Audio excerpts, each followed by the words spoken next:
शिखा की नई नई शादी हुई थी। उसका मायका और ससुराल दोनों कानपुर में ही थे, इसलिए उससे मिलने उसके भाई अक्सर आते जाते रहते थे। ये बात शिखा की सास मीना को बिल्कुल पसंद नहीं थी। मम्मी जी, आज राहुल भैया आ रहे हैं। कौन? तेरे चाचा का लड़का? जी मम्मी जी। अरे पर वो तो दिल्ली में रहता है ना? हाँ मम्मी जी, उन्हें कल सुबह दिल्ली के लिए निकलना है, तो वो आज मुझसे मिलते हुए कल सुबह यहीं से निकल जाएंगे। हमने तो धर्मशाला खोल रखी है ना। कुछ कहा क्या मम्मी जी? मैंने कहा हाँ, आने दे तेरे भैया को, जमकर खातिरदारी करेंगे। अब तो कुछ करना ही पड़ेगा, इससे पहले कि मेरा घर धर्मशाला बन जाए। ये कैसी बातें कर रही हो मीना? सच ही तो कह रही हूँ। अभी इसकी शादी को साल भर भी नहीं हुआ और आए दिन इसके घर वाले आ धमकते हैं। अरे तो क्या हुआ, वो इसी शहर में रहते हैं तो हाल चाल लेने आ जाते हैं। इस बार मैं उनका हाल और चाल दोनों ही बिगाड़ दूंगी। अब बहुत हो गया जी। अरे ये कैसी बातें कर रही हो? हे भगवान, बस आप तो देखते जाइए। शाम को राहुल आता है।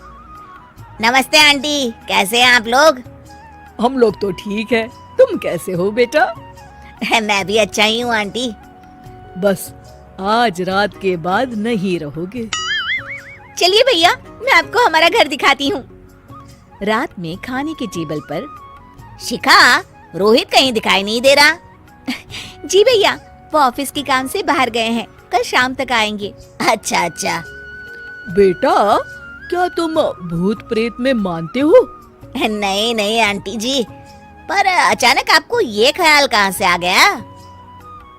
पता नहीं क्यों, कभी कभी मुझे लगता है जैसे रात के समय बैठक में कोई घूमता रहता है। ये आप क्या कह रही हैं मम्मी जी? हाँ, तुम लोग घबरा ना जाओ, इसलिए मैंने आज तक इस बारे में कुछ नहीं कहा। ये आपका वहम होगा आंटी जी, ऐसा कुछ नहीं होता। हो सकता है। चलो अब मेरा सोने का टाइम हो गया है तो चलती हूँ मैं। शिखा बेटा, राहुल के सोने की व्यवस्था वहीं दीवान पर कर देना। जी पापा जी। अब चलिए भी। अच्छा, तो बैठक में सोने वाले हैं साहबजादे। क्या बड़बड़ा रही हो? कुछ नहीं, आप सो जाइए। मीना और महेश के सोने के बाद शिखा और राहुल आपस में बात कर रहे होते हैं, तभी डोरबेल बजती है।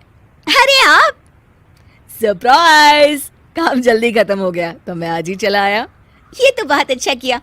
देखिए राहुल भैया भी आए हुए हैं, आप दोनों का मिलना भी हो जाएगा। कैसे हो रोहित? मैं तो ठीक हूँ भैया। शिखा, मैं भी आज यहीं सो जाता हूँ, राहुल भैया से बातचीत भी हो जाएगी। अच्छा अच्छा, ठीक है। मीना आधी रात को उठती है, कंबल मुंह से पैर तक ओढ़ के डंडा लेके बैठक में आती है और देखती है दीवान पर चादर ओढ़े कोई लेटा हुआ है। देखो तो कैसे मजे से सो रहा है बहन के ससुराल में। मीना ताबड़तोड़ 4-5 डंडे मार देती है। अरे मर गया, अरे बचाओ बचाओ, कौन है? मीना जल्दी से अपने कमरे में भाग जाती है। हे भगवान, ये मैंने क्या किया? ये रोहित कहाँ से आ गया? लगता है ये नालायक राहुल मेहमानों वाले कमरे में सो गया होगा। आज तो इसकी खैर नहीं। उधर बैठक में, अरे क्या हुआ रोहित? मैं बाथरूम में था, तुम्हारे चिल्लाने की आवाज सुनी। पता है भैया, मैं सो रहा था, अचानक से कोई आकर मुझे डंडे मारने लगा। ये क्या कह रहे हो? लगता है तुम भी आंटी की तरह भूत प्रेत में मानते हो। नहीं नहीं भैया, सच में कोई आया था। मैं तो जा रहा हूँ मेहमानों वाले कमरे में सोने के लिए। इस समय अपने रूम में जाऊंगा तो शिखा की नींद खराब हो जाएगी। ठीक है भाई, जाओ तुम, जहाँ तुम्हारा भूत डंडा लेके ना आ सके। थोड़ी देर बाद मीना कंबल ओढ़ के डंडा लेकर मेहमानों वाले कमरे में पहुँच जाती है। वो बिस्तर पर सोए रोहित को फिर डंडों से मारने लगती है। अरे मर गया, अरे मर गया। तू भूत प्रेत में नहीं मानता ना? ये ले, अब डंडे खा। है? ये तो माँ की आवाज है। रोहित कंबल खींच देता है। बेटा तू! अरे ये क्या कर रही हो माँ? मार मार के मेरा भरता बना दिया आपने। माफ कर दे मेरे लाल, मैंने तो तुझे ही मार मार कर लाल कर दिया। मैं तो उस राहुल के बच्चे को सबक सिखाना चाहती थी। राहुल भैया को?